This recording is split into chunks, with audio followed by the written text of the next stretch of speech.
It's time for Fort Worth Musical Moments. Join us now as Steve Marquardt takes a look at the music and the artists who made the city's vibrant musical legacy what it is today.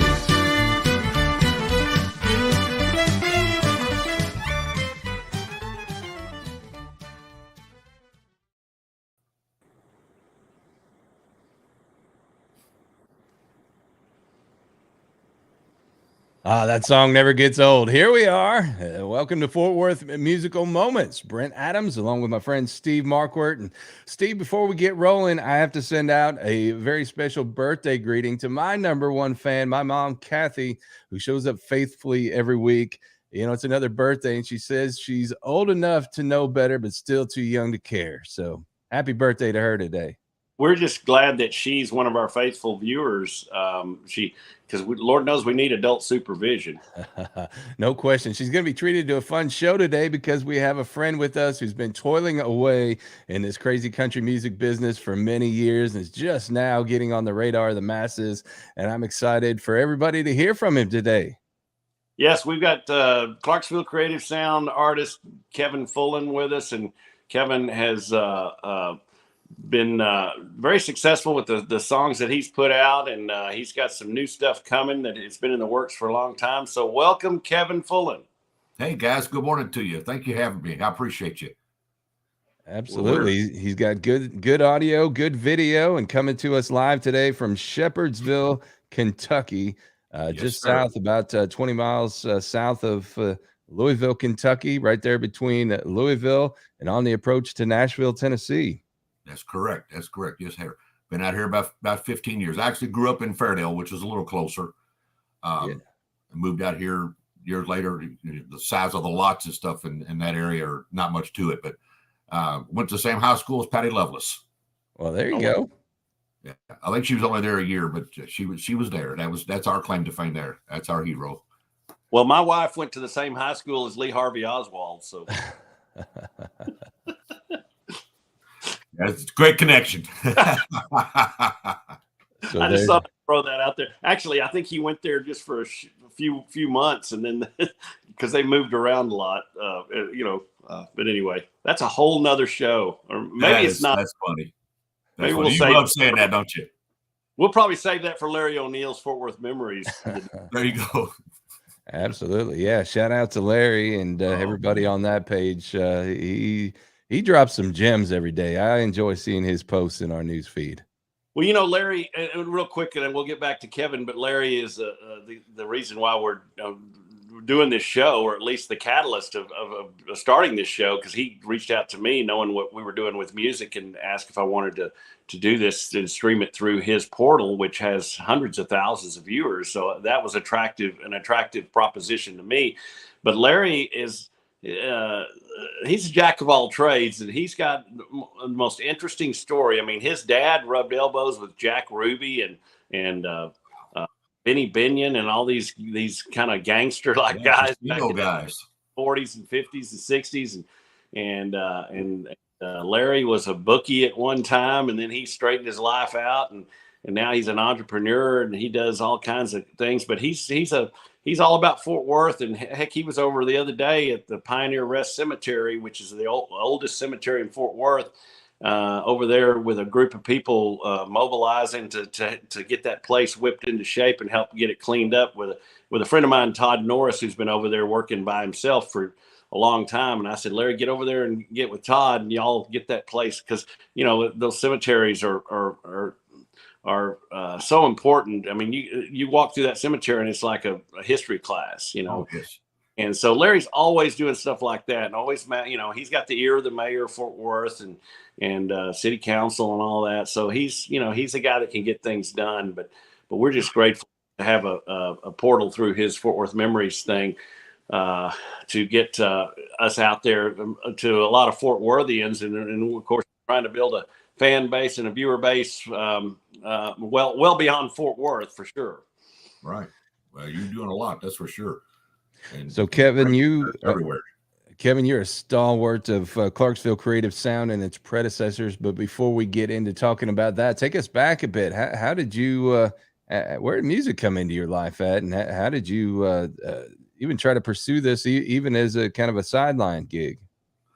Well, I've always sang, we're all car singers, shower singers, and that kind of thing, but not a lot of money in that.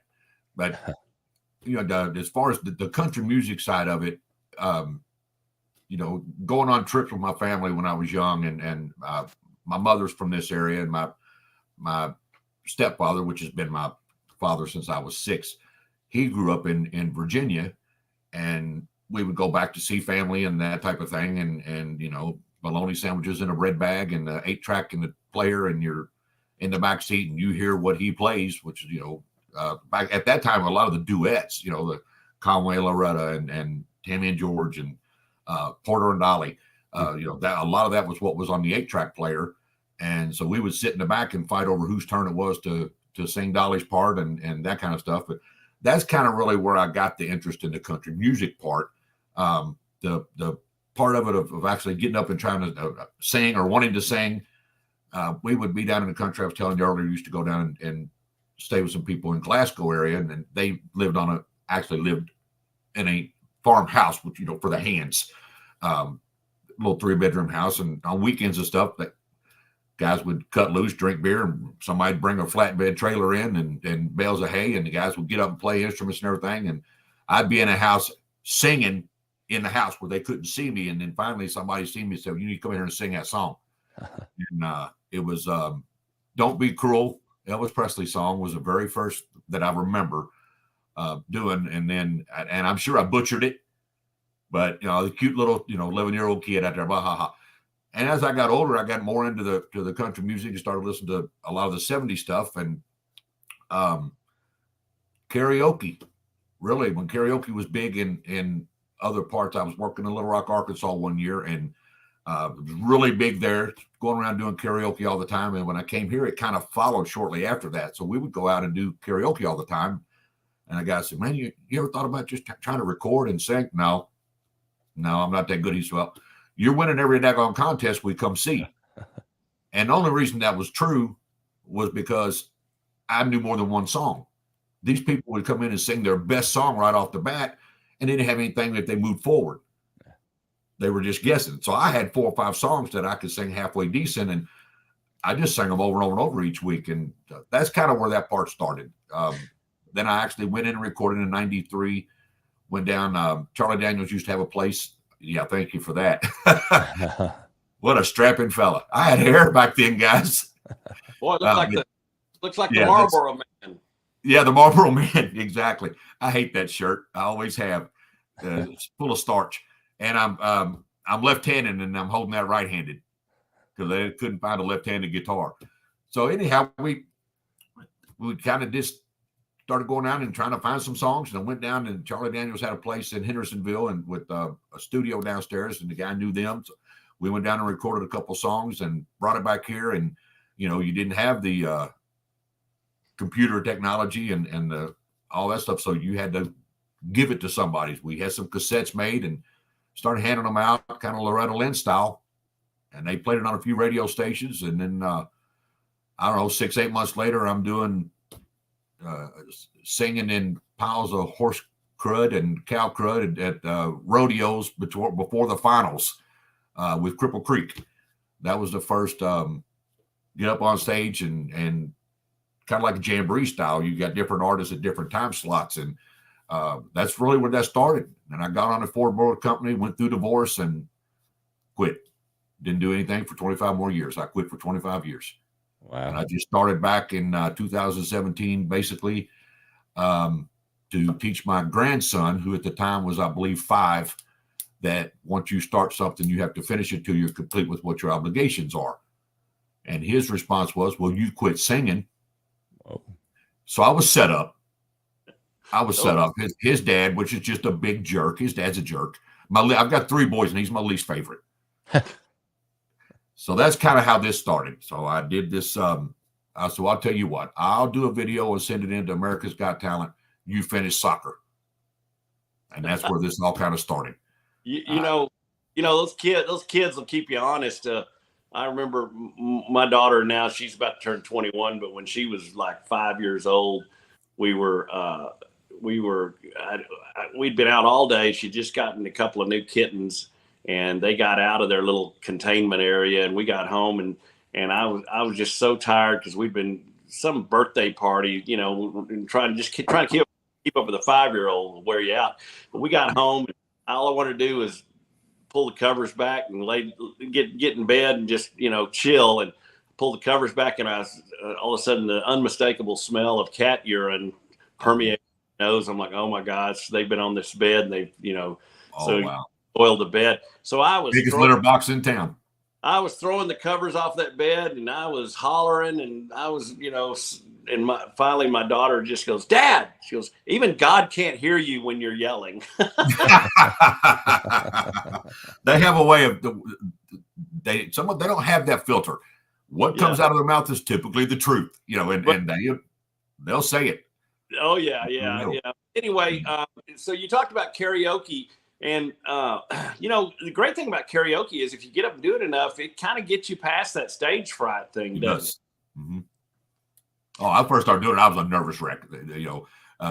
That's why so many singers have alcohol issues, because it helps calm you down. Fortunately, I don't. I get up there, and whatever I look like, whatever I sound like, that's what you get. It's just, We usually say when we're performing, the more to the crowd, the more you drink, the better we sound. Exactly right. Yeah, buy them drinks. Don't drink yourself. Buy them drinks.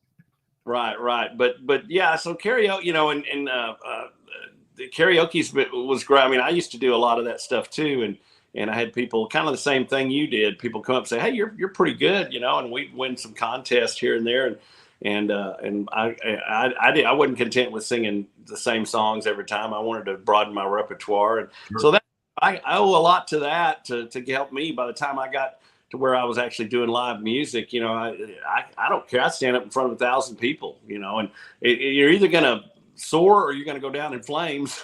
So, and one of the things that helped me get past that part of it was, they're watching you up there, and you may or may not sound like you hope to sound, or what's pleasing to their ear, but you're doing something they don't have the nerve to do. Right. Most people do not have the nerve to get up and do that, and to stand up in front of people. And I learned real quick, look at people's foreheads. Don't look them in the eye. It will throw you off every single time, because they will make a face or something that just, like I told you earlier, I've got amnesia. I'll forget names, words, and there's no telling what words I'm subject to put into a song if I get distracted. Yeah, exactly. I was taught to look over everybody's head and look in the horizon. There's something in the back, or the exit sign or something. Yes. But you get real comfortable with it, and you do want to engage with the crowd and connect with the crowd, and so my problem is remembering lyrics.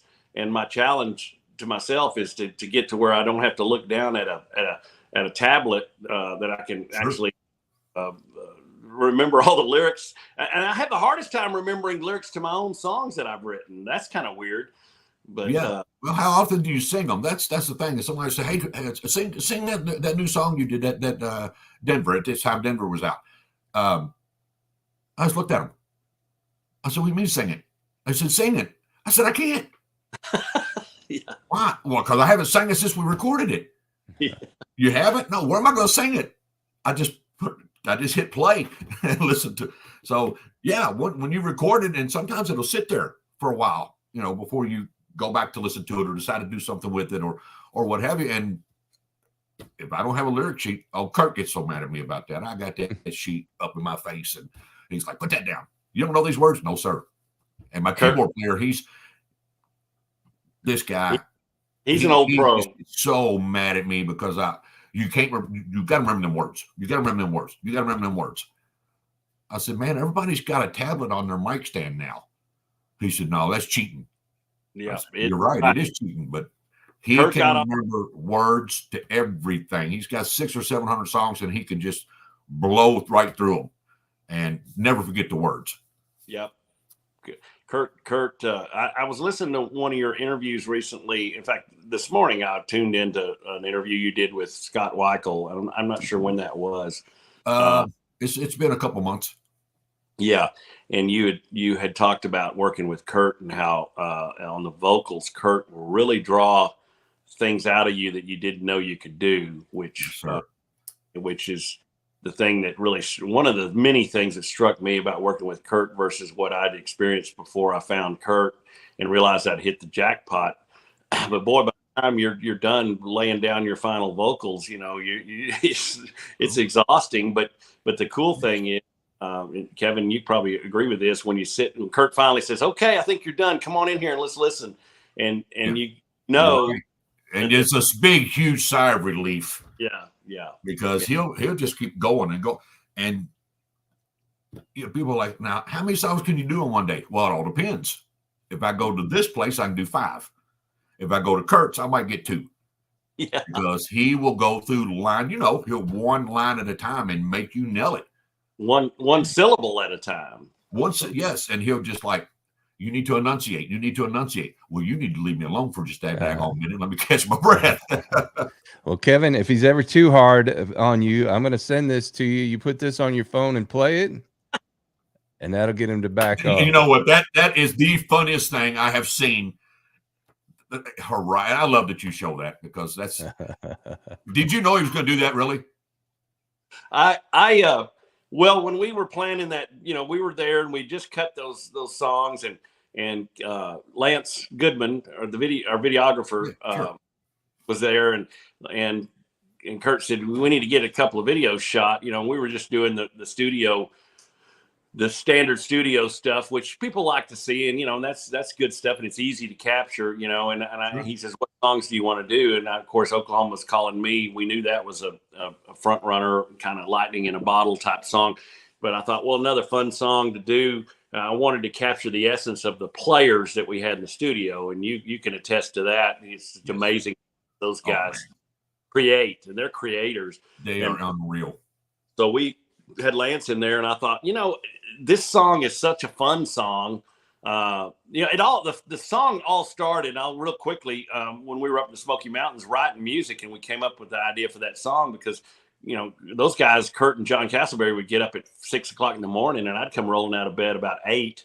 And they say, "We got a song already written," and Kurt one morning said, "You were talking in your sleep. You were saying some things, Steve, I don't think I want to repeat." And your wife said, they were messing with me. And so that's how that song came to be. But so I started thinking about that song, and I thought, well, we should do a little bit of a storyline on that deal. And I said, maybe I'll go up to one of the bedrooms and just stuff the bed with pillows and act like I'm talking to my sleeping wife and waiting for her to wake up so we can talk about these things that she said in her sleep. And then it went from that to, Kurt, why don't you just get in bed and pull the covers over you? You don't have, and they never have to see you, but you can kind of move around so the people know there's a real person there. And Kurt's like, I don't know about that, and then so we went and shot another video, came back, and Kurt walks in. He goes, look, not only did Kurt agree to do it, talked himself into doing it, but he embraced it. He goes, look what I found. And it was one of Mia's old wigs. And next thing you know, he's cross-dressing. So all those years on the road, that's what that is. It's all those years on the road.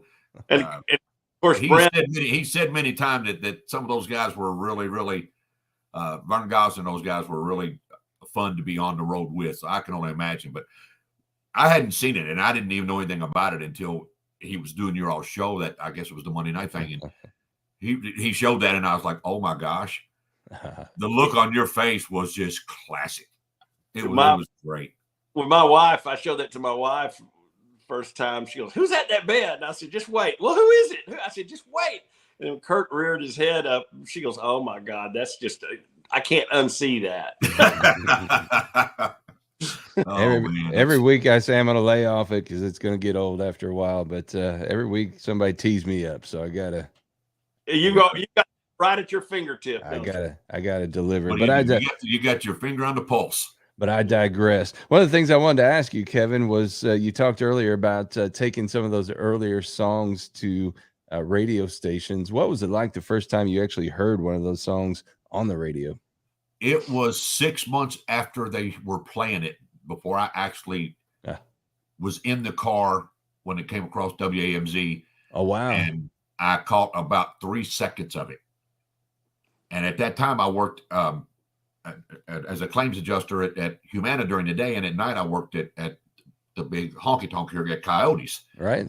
And I knew that it was getting some airplay in a couple of cities, Mumfordville and out in Maysfield and stuff like that, because of Bobby Jack Murphy was a friend of mine at that time. He was with WAMZ and Coyote, and then Night Train Lane. Right. They weren't supposed to play it because at that time they just went under that, that big corporate umbrella that dictates what they can and can't play, and they weren't really allowed to sneak anything in. Right. Bobby Jack Murphy was on that night shift, if you recall, at that time, and Night Train was on before him. They snuck it in a couple of times, but I was never there when they did it, didn't know. So I only heard the very first song that was on 17 different stations at one time. I heard 30 seconds of it tops was all I ever got to hear. But the hair on your neck stands up and your arms, and you're just like blown away. And then when I started this again, the same thing happened. When Tim Mazer, when he played my song the first time, a gentleman, y'all know Tim out in Missouri, he played my song one morning, and that was the first time that I actually was listening and heard it. You can attest hearing, and you too as a DJ, hear yourself back. You don't sound like what everybody thinks you sound like. To you sound totally different. And I'll be 60 here in about a month, and this was like 3.5 years ago, and I stood on the side of my porch and cried because it was, I guess, because it had finally come to fruition that there it is, finally. Right. When you quit for 25 years and come back starting, you're not starting back as a spring chicken. You're starting back as some knucklehead who thinks he's got something to prove, I guess. I don't know. But I needed to prove something to myself. There were so many people. There was 10,000 people in the plant where I work at, and 9,500 of them had no idea that I even attempted to do stuff like that before. It's just, I quit when I finally got the smart aleck grandson that got me rolling again. It's just been fireballs to the wall. So when you decided you were going to do that you were going to make your big comeback, I mean, a lot has changed over that amount of time. Where do you even start, or how did you get hooked up to take that first step? I just started trying to find songs, and if you don't know songwriters and you're not much of a songwriter yourself, you have to figure something out. And I actually had gotten, you guys, Rocket Songs. Have y'all heard of Rocket Songs? Mm-hmm. It's a company that they have writers in different companies, and they have all these songs and they all the genres and everything. And you can go in there and listen, find something you like, and it's 15 or $20. You can buy the rights to. It's basically a mechanical license, for lack of a better word. And the very first song that I did, that's where it came from. I Don't Have Forever was the first one, and then I put it on. And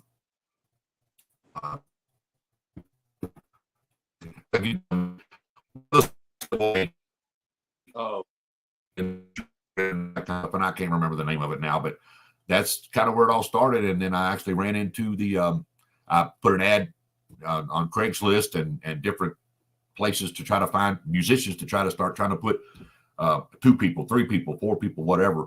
But I wanted to stay in the traditional country sound. And unfortunately, to this point, I most of the stuff that I've done has been, the heartfelt songs, the everybody says you cry in your beer and kick your dog and then feel bad for it type stuff. So it's been a lot of the ballads and the slower stuff. And I'm trying to find other songs to kind of up the tempo a little bit. And I like that kind of stuff. It's just, I just haven't found, I'm not going to just sing anything because it'll sound like it. So right. That's kind of where it started. Well, we've been talking for a long time here, and I've got one of those crying in your beer songs queued up here. And I want to play that. And then when we come back, I want to talk a bit about how you and Kurt first connected. This one's called Memory on Ice. Tell us about this song. My favorite one. Tell us about that song. All right. You want me to tell you now or after you're done? Yeah. No, tell us now. Set it up for us. Okay. Larry McGlure, and I apologize, Larry, if you're watching and I don't have the name right, but I get in trouble all the time. He was in Nashville as a writer for a long time, and he went up to New York area where he was originally from when his mother got ill, and he's just kind of stayed there. Written several songs, and I don't even recall how I ran across him, but somehow I did, and I sent him a message, and he started sending me some songs, and I did 3 songs in a row from him, and each one of them that we put out did really well. And this was one of those songs, and one of the other ones, it took me a year and a half to talk to him and to let me have it to record it, because I guess it was just one of those personal songs for him that meant a lot. And it was personal to me too, just from listening to it. But Memory on Ice is just, it's just a classic, she kicked me to the curb and I'm going to go drink my troubles away type song. And I love the fiddle part in it, and just what the song is about, because I think every one of us that's ever been through that has gone to a bar to drink our troubles away. And that's just kind of, I'm done. Memory's on ice now. I can move on. So that's kind of where it come from. And it's one of my favorite ones. Well, here it is from arguably one of the most talented guys on the line at the Kentucky Truck Plant, Ford Motor Company in Louisville, Kentucky. This is Memory on Ice.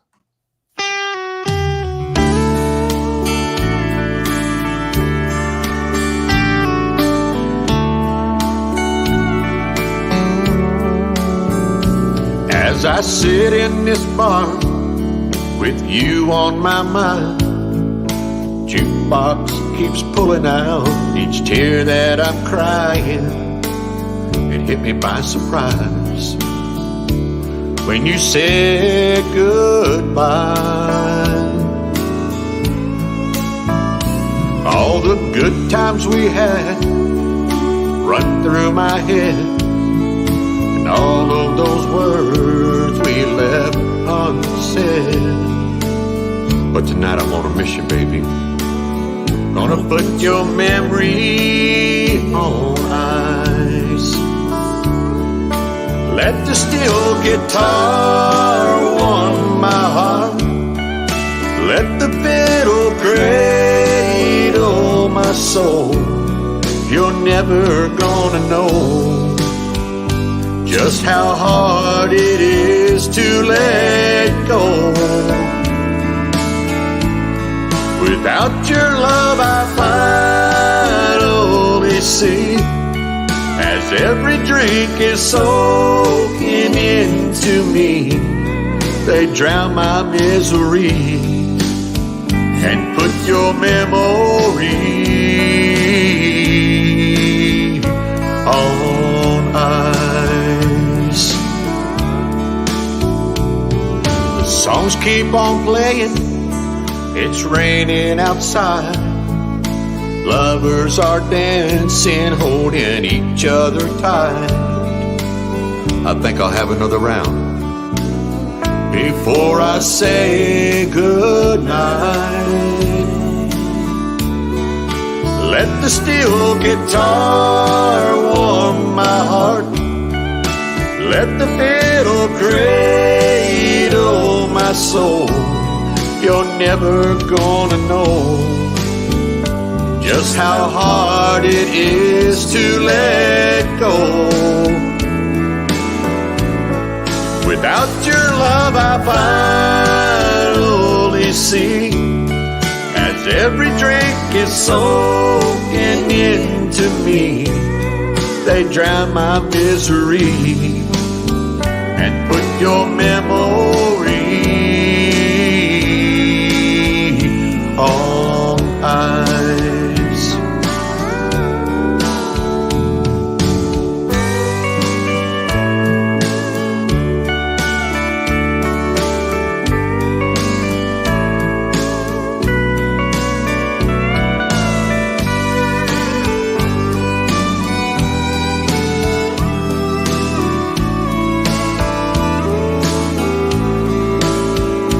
Now your memory's melting like these rocks in my glass. Bartender, if you don't mind, can you call me a cab? Yeah, I think I'm all right now. I've got her memory on ice, maybe just for tonight. I've got her memory on ice.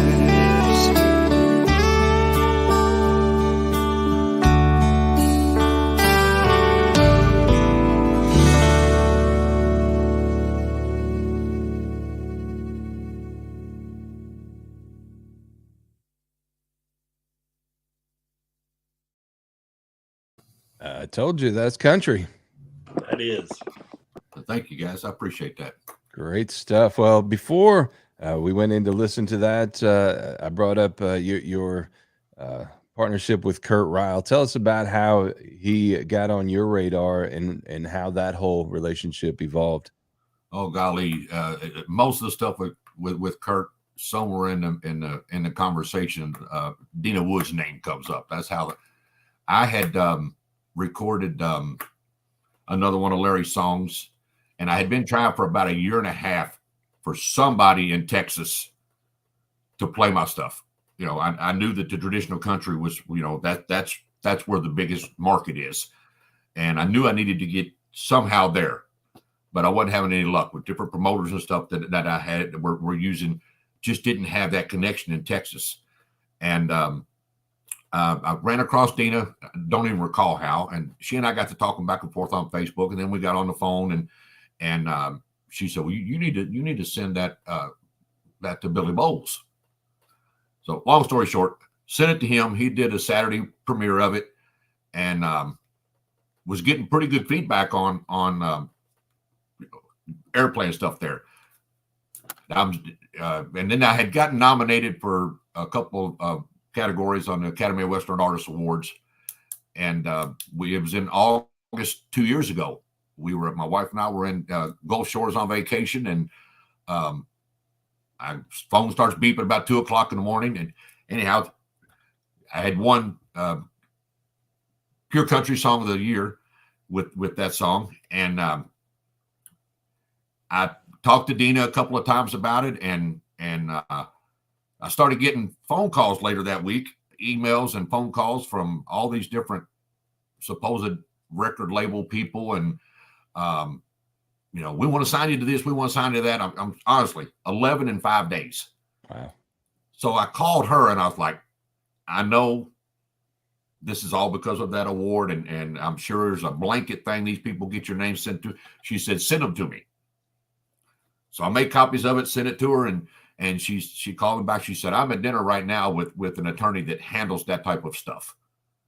And she said, and I talked to him, basically they said, you know, if it comes from this area, stay away from it because they're not obligated under U.S. laws for airplay and all of that type stuff. You guys are familiar with that. And she said, you need to call and talk to Kurt Ryle. So she put me in touch. She let Kurt listen to the song, and he had me call Eddie, Fast Eddie. So I back and forth 3 or 4 days with Fast Eddie Williams. And then I got on the phone with Kurt, and we talked for about an hour and a half, just like Steve and I did. And tell your wife I apologize for that day, by the way. I know he was wanting to get out and go do something on vacation, and I was holding you up. And my wife said, you do the same thing to me all the time. So it apparently I just have that trait. So he invited my wife and I down to Clarksville. It's about 2.5 hour drive from here. And so my wife and I went down on a Saturday, and he was gracious enough to take us in, and we sat and talked and kind of like what we're doing, going over kind of where I was at, what I wanted to do, what I wanted as far as sound. I don't think you choose what you want to sound like. I said, I think it's there already. You are what you are. And he started going through and playing songs, you know how you do 30, 40 seconds clips at a time. And we're writing stuff down. And that's kind of how we started.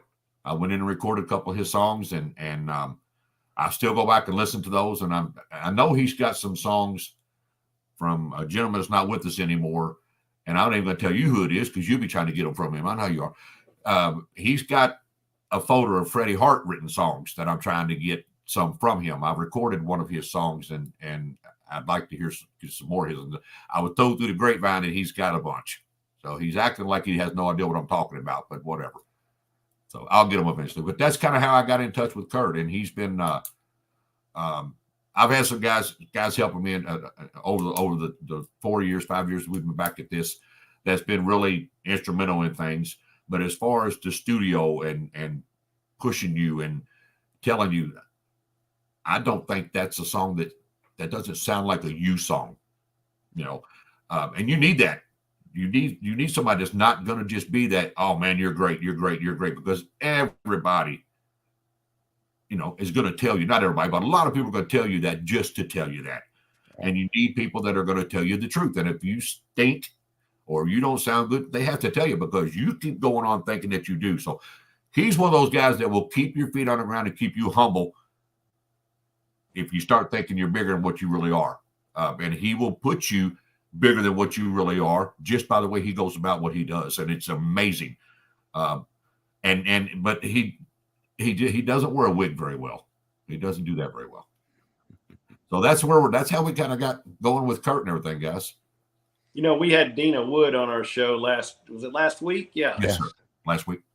And it's amazing how many people will say that Dina's name comes up just about every one of these conversations. Because like we said last week when we brought her into our show, she's kind of the hub of all activity when it comes to us independent artists, especially in, this traditional country, Western swing genre. She's amazing. I mean, she's all about relationships, and I'll repeat kind of what we talked about last week when me being a business person and tied to the technology world.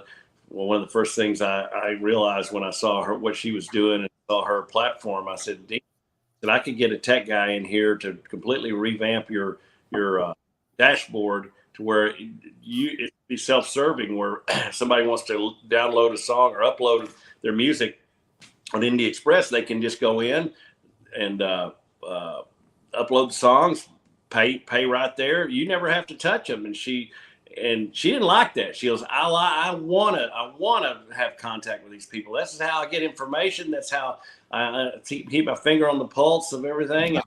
And I thought, of course, that's Dina, and so she's no desire to automate that technology. But thank God, it's the same thing with me, Kevin. I was told very early on when and my brother is the one that sent one of my songs to Billy Bowles, and next thing you know, he's doing a premiere on that. And I remember how cool I thought that was. And then next thing you know, Billy's saying, you need to get in touch with Dina Wood. And boy, and then she and I had this marathon conversation just like y'all did. And it was like, I thought, man, I hit the jackpot with her. And I still say that today. And she's one of the best people I know. I mean, she's another one. She won't pull punches. She'll tell you what you want to hear or what you need to hear, good or bad. And she's the one that drugged me. She and Jim, her husband, loaded me in a car and drove me up to Clarksville. Yeah, I remember that. And you were late, flat tire man. I know. Well, that's what I get. Fancy BMW and getting a blowout in the rural Arkansas, and you pull in one of those gas stations. You got a tire for this car, and they just stand there and laugh at you. Yeah, just like you see in the movies. So since I've traded that in for a Ford or a Lincoln, it's a lot easier to get. You can get a tractor tire on it. Yeah. But yeah, and he's a great guy. I got to spend a little bit of time around him that weekend, and he likes being in the back. He doesn't have to be one of those upfront guys. He just kind of stays back, and he'll sit there and talk to you. And he'll talk about anything under the sun. A super nice fella. They're great people. You're talking about Kurt? No, Dina's husband. Oh, Jim. Oh yeah, Jim. Yeah, Jim is the kind of the glue that holds that whole thing together. Because I've called Dina sometimes. I'll say, well, what's Hurricane Dina up to today? Jim's kind of the voice of reason, and he's the one that kind of helps keep her feet on the ground sometimes. She'll be the first to admit that. Yes. And he's thank God, he loves to drive too. So he pretty much did about 90% of the driving back and forth. Oh my gosh. That's a drive. Yeah, that's a drive. It's about a 12-hour drive. But yeah, so we're blessed to have somebody like Dina Wood in that pivotal position. Dina's the one that connected me with Brent Adams, And so just about every major connection I've made in the music business is because of Dina. Yeah. So big shout out to Dina. You know, with all these new songs, you've had a chance to go out and get on stage a bit and open for some folks here, and this is one of them here. Old T Graham Brown. I tell you what, you guys, I'm sure you guys have probably met him sometime. That is the nicest guy. Yes, he's not full of himself. When the show was over, and you know he was doing, everybody's leaving the park because it was an outdoor thing, and he sits down at the table and he's doing autographs, and this older lady, me being almost 60, I can't call people elderly no more. I just call her older. She was probably in her 70s, late 70s. She had a scrapbook from like 1978 of all these times she has seen him, and even when he wasn't known and he was being seen. And he sat there and she went through memory lane with this book with him. And I know 30, 40 minutes, and there's a line behind her. And he spent that much time with her after he'd been on stage for an hour and a half, and he wasn't the least bit in a hurry to get out of there. And that's one of those guys that remembers where he came from and what it means to do what he does. And in that Water to Wine song of his, just still, I mean, unreal especially when he tells the story behind it. But great storyteller, unbelievable. And he's just got one of the voices, and I love listening to him, and then to see how he interacts with people, and stood there with all the artists and stuff that were still there, and took pictures with us and talked to us and everything. So I really appreciate that. And those are kind of things that you take things with you when you go out and do that. Right. You bring up Water into Wine. It reminded me of a great story here. He was one of the first guests I had on my show back when I was doing it at the Ernest Tubb Record Shop. And we were doing live tapings, and he came in, and it was the first time he said he had been in the record shop in probably about 30 years. Oh, wow. But there's a little honky tonk next to the record shop, and there was a band in there. It was mid-afternoon, maybe about 2:30 in the afternoon. And lo and behold, they started playing Water into Wine, and he went in there when they were playing that song, and it just surprised the heck out of him. Oh, wow. They had it in their repertoire, but they sure didn't expect him to come walking in, and they did the song justice too. So it was a cool little moment. That's awesome.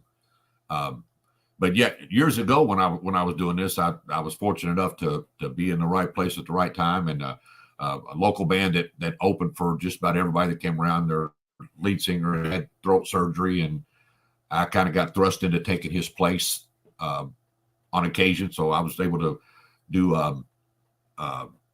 open some songs, just to open up for Neil McCoy and David Ball, David Lee Murphy. I'm losing track now of them, but there was 6 or 7 of them that were able to do, and then several times got to be part of, like I said earlier, the jamboree type style where you go, you're part of the act day and that kind of stuff. So that helps get you to stay, and hopefully there's a lot more of that to come. We'll see what happens. Right. Now, you brought up Coyotes earlier, and for those who are unfamiliar, that was a partner in that, named after Coyote Calhoun, who was a long-time DJ here for WAMZ, which you mentioned here in Louisville, and it was a really huge deal in the 90s. And he launched a lot of careers. Toby Keith and Kenny Chesney and Eric Church, and a lot of folks like that came through here. What was your involvement over there? I worked at the front door. I kept people on the sidewalk. They put me in my Wranglers and cowboy hat, and kind of kept everything under control up there, and tried to keep the idiots out. But I was on the on the side of the door with the idiots, and I didn't know the difference. So some got in. You mentioned Toby Keith. When those people would come through, just about everybody out there that had a hit song, 1 or 2 songs, they would come through here, whether it was Coyotes or at the Speedway. At the Speedway, Garth Brooks. Oh, yeah. Garth Brooks traffic was backed up 6 miles to the McDonald's for that free show. But we had the Mercury triple play at that time. Mercury Records had a triple play, and it was Toby Keith, and Shania Twain, and John Brennan. Mm-hmm. And two of those ended up two of the top artists, and they were at Coyotes at the same time. Faith Hill come through, and she drew a huge crowd. Doug Stone, I mean, Doug Stone, we got to sit on his bus and have a drink of the stuff that was not good for you. But he was, those guys, a lot of those guys were just really, really, really nice. But those guys that come through, Joe Diffie, you know, they all come through either there or the Speedway. And you're right, he had connections. Of course, you being from Oklahoma, he knew everybody in that area, in the Texas area, and then being from this area, he had everybody in that place. Yeah, boy, I miss that place. And it was part of a complex. There was 4 clubs in one, and you had a hip hop club, you had that, a rock and roll club, and one other in there. Yeah, and it was blues. Yeah, blues. That's right. And piano bar. And there was just lines around the building pretty much every night waiting to get into that place. And a shame it's not there. Years.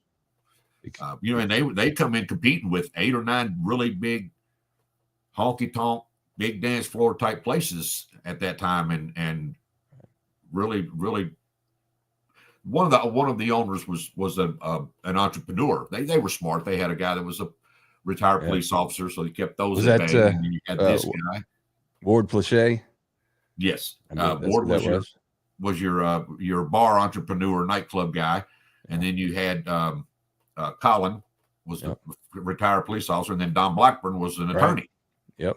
So they had all their bases covered, but they run them through there, and so it was. I did get to go up on stage and sing a few times with a band that would come in and play on Sundays a lot. Mike Lunsford, the Whiskey River Band.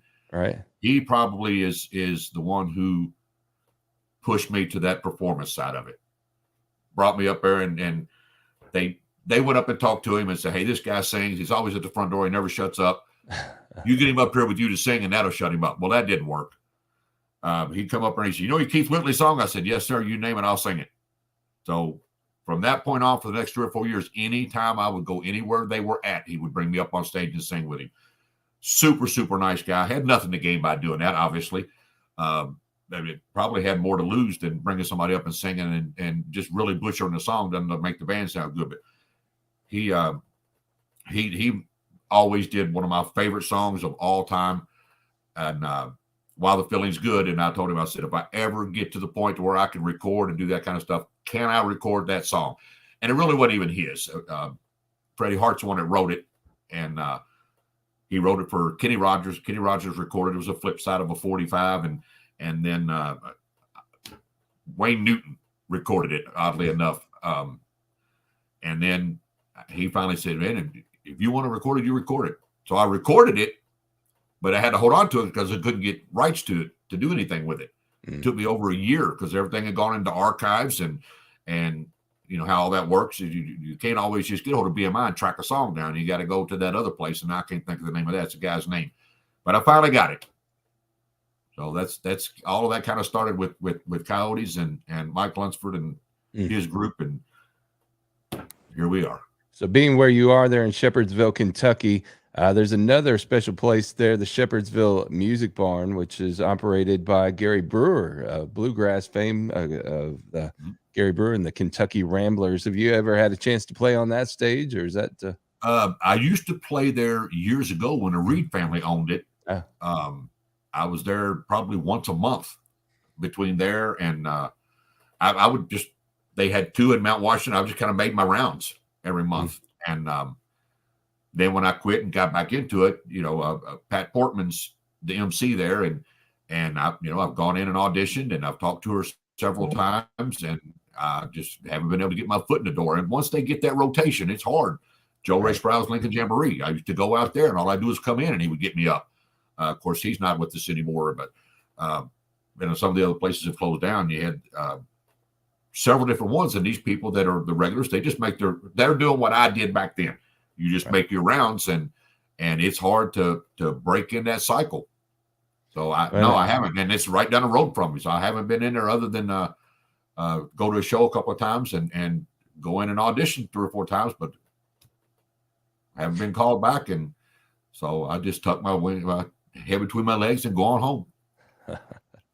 Well, hopefully there's some other opportunities ahead for you. Before we talk about what the future holds here, I want to roll another song here. We seem like we need another song. Let's see what we got set up here. We've got Angels and Roses. Tell us about this one. All right, that's the current song that we've got out right now. That song, I think I lost you. There we go. That was a song that when Kurt and I were trying to find, I wanted to find something in the Texas music type genre, not the swing and that type of stuff. But it's like when I talked to you, Steve, if you're not a Texas swing music type person and you go and record something that's a Texas swing type song, those people will know right off the bat if it's not authentic. And those people, I mean, the Texas country music crowd. So I wanted something, and I had gotten somehow gotten in touch with Chuck Cusimano, which is huge out there. He sent me a bunch of songs. We went through them, couldn't really find anything. And then when Kurt and I were talking, he said, I wrote a song with Chuck, back and forth. We were just emailing it back and forth to each other. I said, oh, well, let me hear it. He said, you know what? So he had to find it, but Chuck hadn't even heard it. They were finished with it, and Kurt went in and put the music and everything, the tracks and everything down on it. But so when we went and recorded it and sent it to Chuck, that was the first time he had heard it. And that's where it come from. He said, oh man, I like. So it's more of a shuffle more than it is a 3/4 time but I wanted something kind of upbeat with that Texas sound. And that's kind of what we did. Well, I tell you what, you achieved what you're after here. We're going to share it with the folks now. This is Angels and Roses.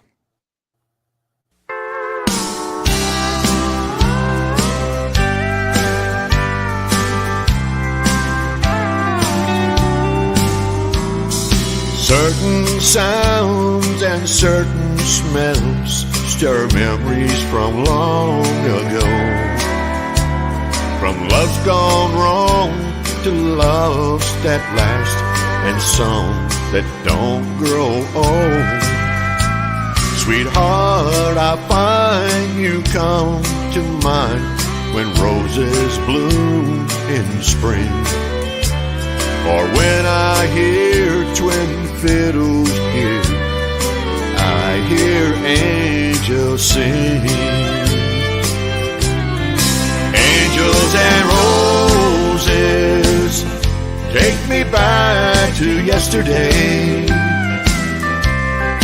I just picked the brightest rose and laid it on an angel's grave. I call your name through the tears, and I feel you next to me. Angels and roses, and a million memories.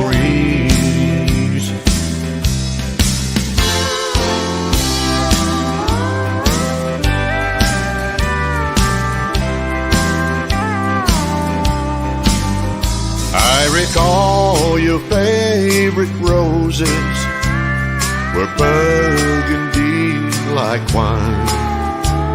Without you, I'm like withered fruit on a dying vine. With the needle on the vinyl, twin fiddles softly play. I close my eyes and there you are, one more dance away. Angels and roses, take me back to yesterday. I just picked the brightest rose and laid it on an angel's grave. I call your name through the tears, and I feel you next to me. Angels and roses, and a million memories. Angels and roses, and a million memories.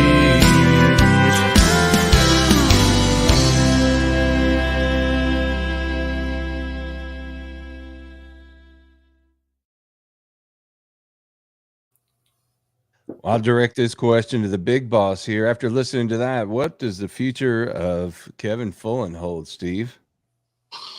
Well, gosh, sky's the limit. You deliver a song like that. Kevin's got his own little style going there, and you can take that to a lot of different places. But we've got certainly no shortage of great material. With Kurt's catalog, and then of course the best songs that Kurt's ever written are the ones that are yet to be done. And I enjoy working with Kurt on songwriting. I've actually collaborated with Chuck Cusimano on a few songs too. We got one that we might want to get you to record called "She Took Me to the Cleaners." Yeah, I definitely need that one. Yeah, and one of the lyrics say something about she's brought a whole new meaning to the word money laundering. Chuck is a mess. He is a hoot. Chuck is a character, and he lives right down the road from me out in Springtown, and so every once in a while I'll venture out to Springtown to Annie's Cafe on a Thursday morning, and you just walk in there and you got Chuck and Caesar Ozuna and those guys with guitars. Oh wow! And they just you got a whole built-in audience in that little cafe, and that's a lot of fun. I need to get back out there. I saw that'd be awesome. Connie Hawk is one of our viewers, and she said hello, and Connie's kind of like another Dina Wood. She's in the middle of everything, and that's she's the merchandise lady. I call her the merch queen because she handles all the merch sales for Chuck, and then when we do our stuff in Fort Worth, she'll come out and support us and work the merch table for us as well. But anyway, there's a lot of opportunities that we want to provide all our artists, and Kevin of course very much included, to get out and do more live performances. Kevin, if you're like me, I'm itching to get out and play more live gigs, and so there's lots going on, and so we've got big plans for Kevin, Brent, to answer your question. I love it. What as you kind of look to the future, Kevin, what are some of the things that you want to get into? Just like he said, getting out and bringing your music. When you're doing the band and the cover songs and that kind of a thing, you don't really, you're trying to sing the song as best as what you remember. If I do a cover song, I'll try to make it sound like the cover song. You hear a song on the radio and then you go hear somebody in concert and they don't sing it anything like they did what you hear on the radio. And that's what you're used to. You want to sing along. And that's so if I do somebody's song, that's how I try to do it, like they did it for the most part. People don't want you to add your take on it. They want to hear that song. So when you finally get to the point where you have some of your own songs, that's what I'm most anxious about, is seeing, good or bad, I guess, what type of a feedback and what kind of response I'm going to get. The more that I'm out there and the more people that hear it, hear what I do, or try to attempt to do.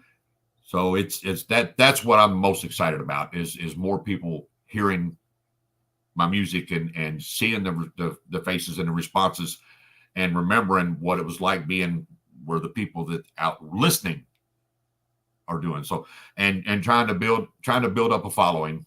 That's obviously the main thing. So, and my first album, I'm super, super excited to finally get that out there and get it finished and get that out there. So I know that's a big part of what I need as far as the sound part, is to put something out there that people can grab a hold of and instead of one song at a time type deal. So that's what I'm shooting for. And then whatever Steve and Dina and Kurt and all these people making decisions, whatever they've got in store, I'm ready.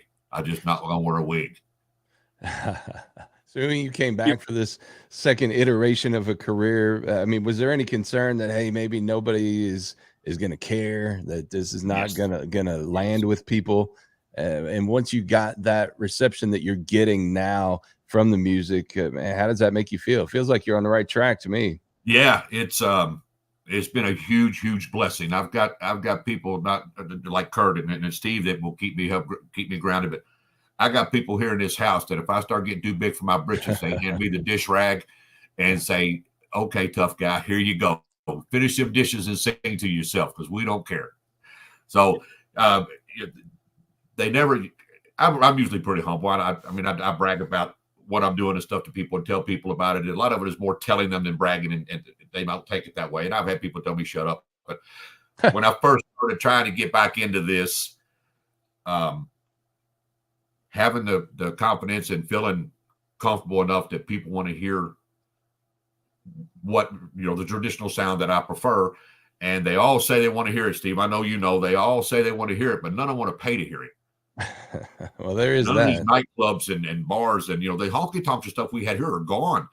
So these little small places, when you're dragging 6 guys along with you, there's not a lot of places that can accommodate that. So we're actually working with trying to get a 2 or 3 person set up to where we can go out and even if just to backtracks and acoustic guitar out front or whatever, that's what we're going to do on the local part here to try to get some more local. Been talking with some of the RV parks in the area that do Friday and Saturday night shows a couple of times a month. And as long as they're paying enough to pay the guys that are with me or the guy that's with me, however it works out, that's my concern. Take care of them. And, these older people that go to these, I say older because a lot of these RV parks are your older retired people and stuff like that. And there's actually some big RV country music tours in Texas down there that buddy of mine, Richard Lynch, has been part of down there.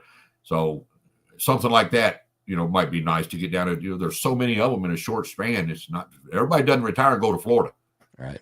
Well, that is kind of the interesting difference. You got all the dance halls and the honky tonks in the Fort Worth area and in Texas, but back in your area, it's more of like you mentioned earlier, the jamborees and the Opries and little places like that have a Friday night or a Saturday night, or outside of that, it's just like VFW halls or Moose Lodges or places like that. Exactly. And they don't have the budget to bring people in at a big cost. And these older guys that you use and these guys that play the fiddle and the steel and that type of thing that do the traditional country, if you get the right guys, they're going to be in that older crowd.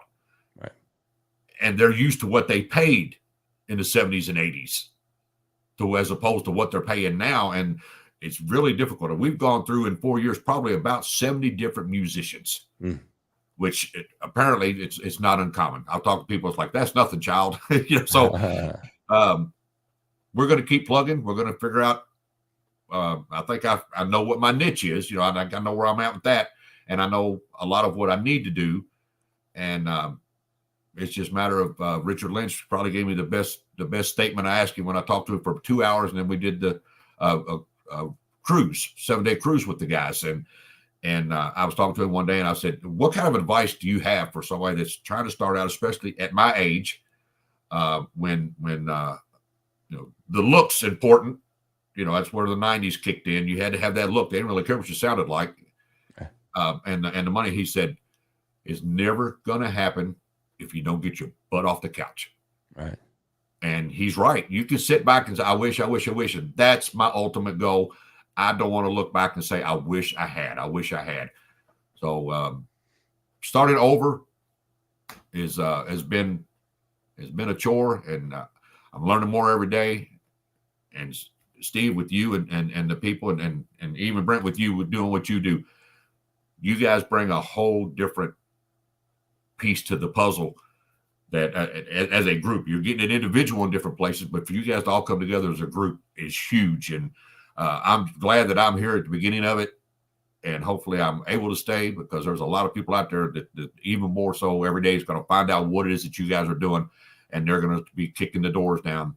And hopefully guys like me don't get shoved to the side. We can keep doing what we're doing and stay part of it. But it's what you guys are doing is the right thing. It's a godsend, and Nashville is not going to like you guys. They're not going to like what you guys are doing, because it's killing them. And you guys know that independent music is making such a big comeback.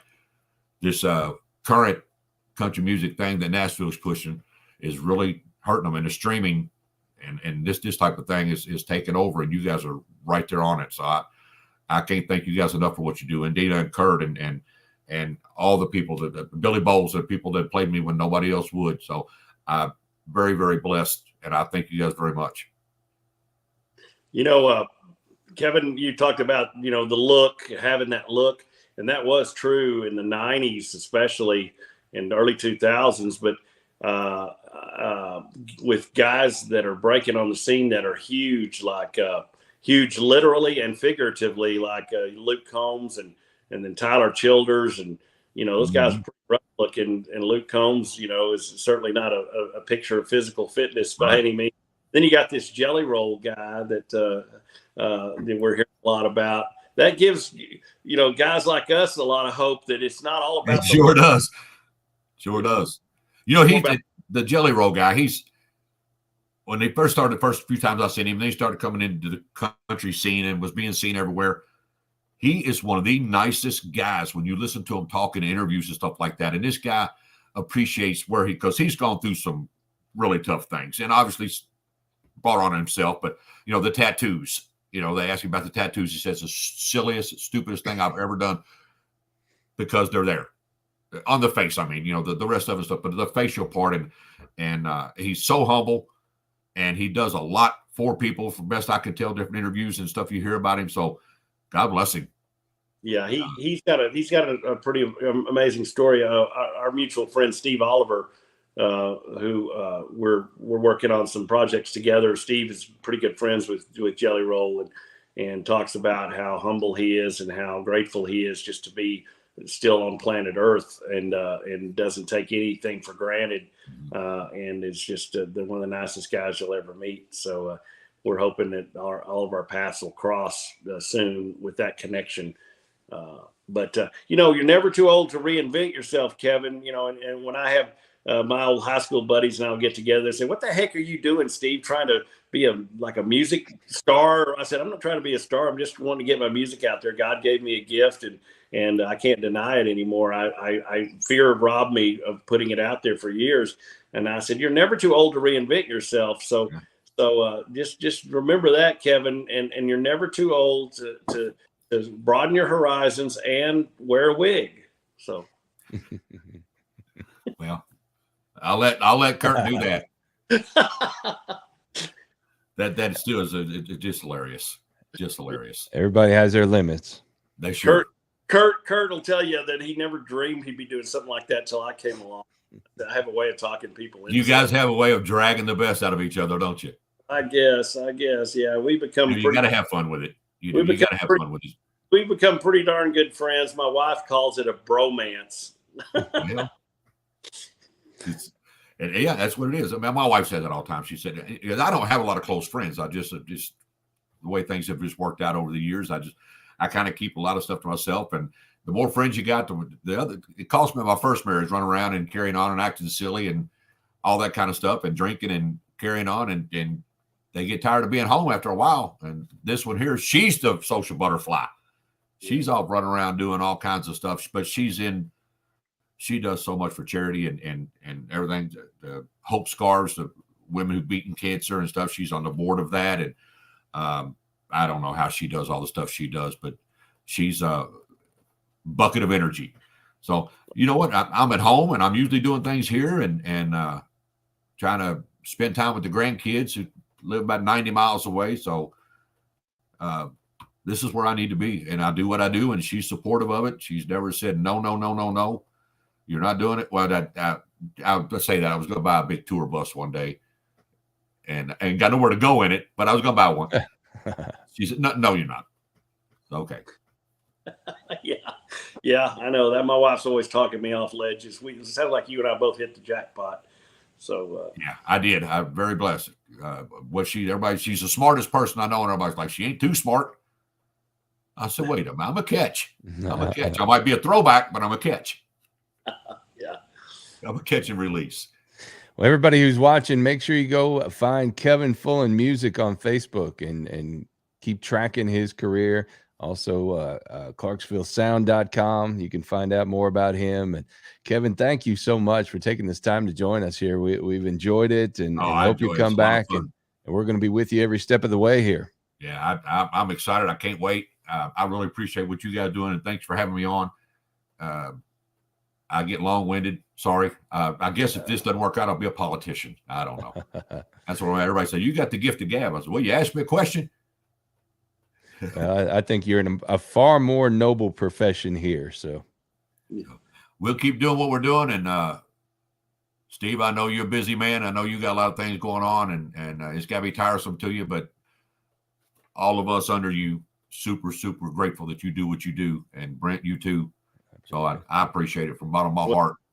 We're loving every minute of it. You know, I love being around the music, in the music. It's a challenge to find new ways to get exposure for a fellow independent artist, and we're, you know, figure out how to more effectively find ways to monetize this thing to where you guys can ease up on your day job and focus more on the music. And you know, God, we're working with the pivotal part of this whole thing. The linchpin is Kurt Ryle. We've got by far the best producer in the world, and man, the musicians, caliber of musicians that are at our disposal as recording artists. Gosh.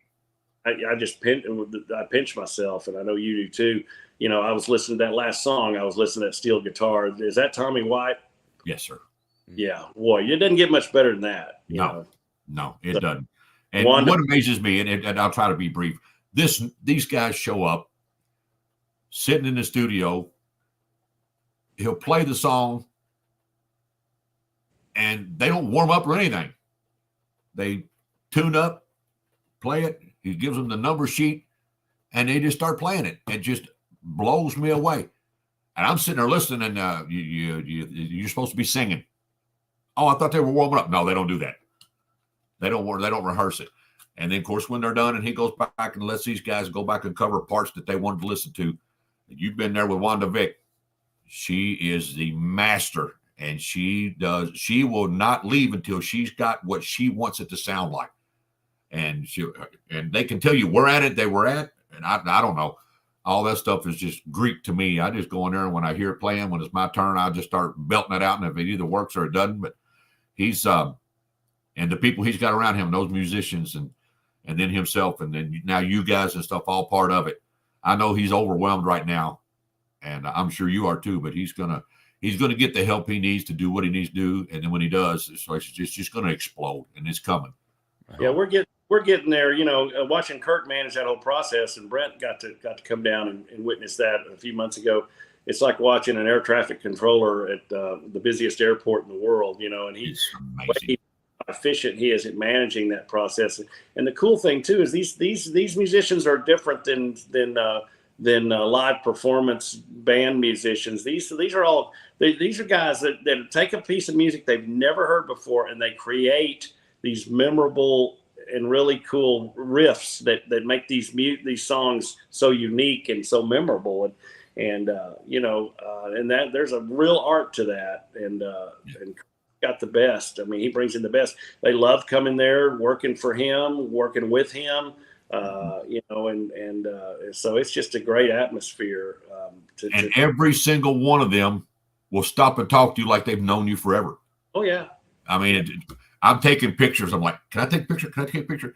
And Wanda's in there, and she's playing because she's in the room by herself, and you're like going through the glass, and she's posing.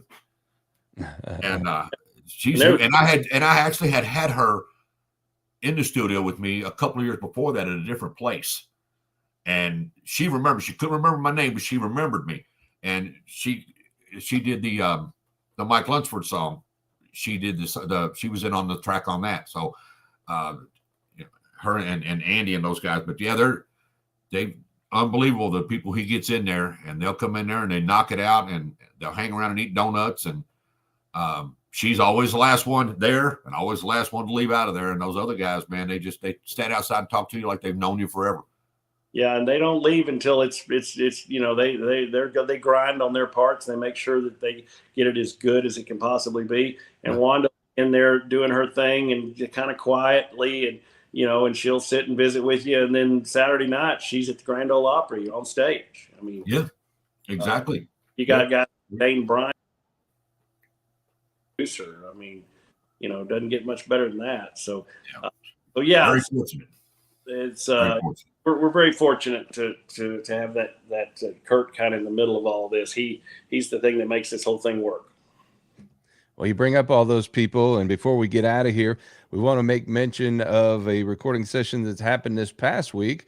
Our friend Kathy Jewell was in there playing with a lot of those same musicians. So she had the chance to get in there with Kurt and understand just a super successful week there at Clarksville. Kurt is real excited. Of course, Kathy is too. I've talked to both of them on the phone a couple of times during the session, and Kathy was blown away by the same experience that Kevin, you and I have had, and Brent, you've witnessed as well with the musicians coming in. There's Kathy with Tommy White and Kurt, and she, Kathy's been performing and recording for a lot, a good number of years. But her main day job, she owns and runs several radio stations, including KSSL, which is where Billy Bowles, that's his home radio station.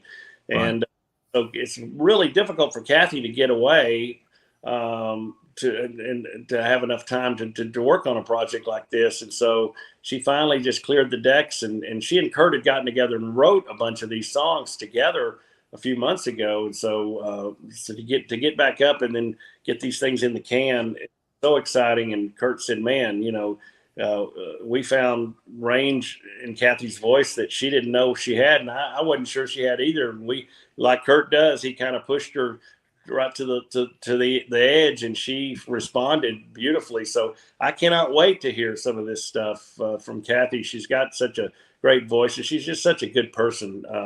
And so we're thrilled about that, and are just thrilled to have that her new music be a part of the catalog of Clarksville Creative Sound. Yep, a lot of stuff coming. Very excited.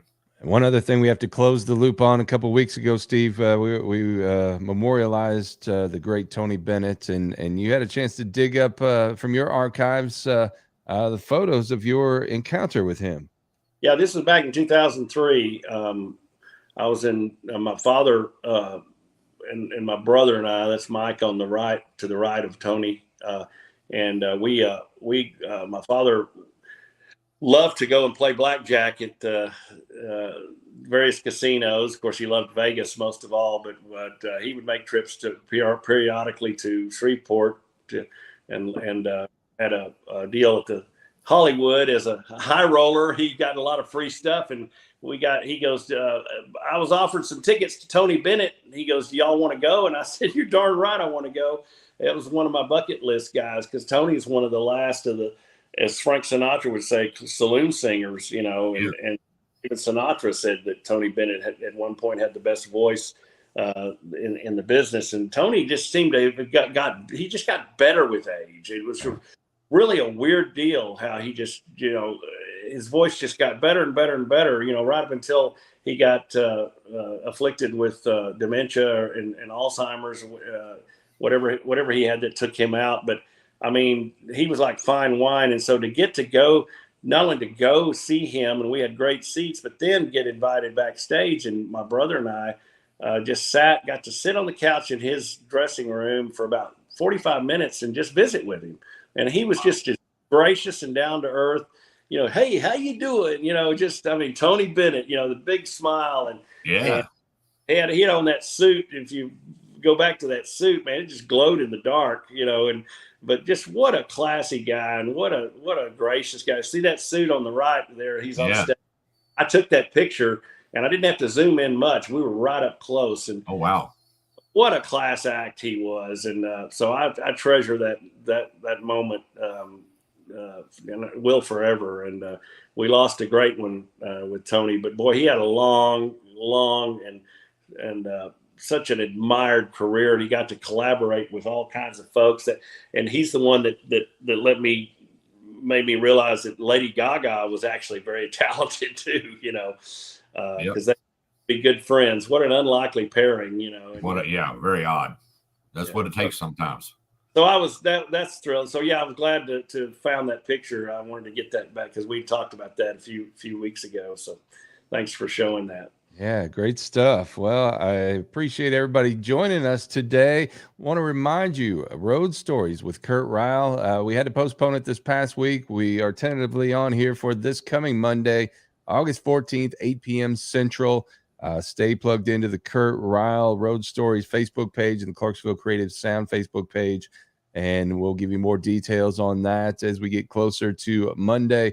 We always enjoy sitting down with Kurt and getting some of his recollections, and every once in a while he's got a guest in the studio that we get to talk to and chat with as well. So make sure you come back for that. Road Stories with Kurt Ryle, again, this coming Monday, August 14th at 8 p.m. Central. And I hope everybody get plugged into this Fort Worth Musical Moments Facebook group, the Clarksville Creative Sound Facebook group, and the Real Strong Media Facebook page, so you don't miss any of the action here. We post a lot of updates, videos, folks share a lot of stuff. Great place to collaborate, and everybody can kind of get together and really just enjoy this music. And I think that, Steve, what makes this so fun is the community that we're building through all of this. I think so too. We're growing very steadily, and I think a lot of people are discovering this page and this show and what we're trying to do. We will be using it to heavily promote this series of live music events that we'll be putting on at National Hall, which is going to be one of the home bases for Clarksville Creative Sound artists and artists outside of Clarksville Creative Sound as well. But we're right in the midst, and we got the beautiful state-of-the-art lighting system installed there, as you can see.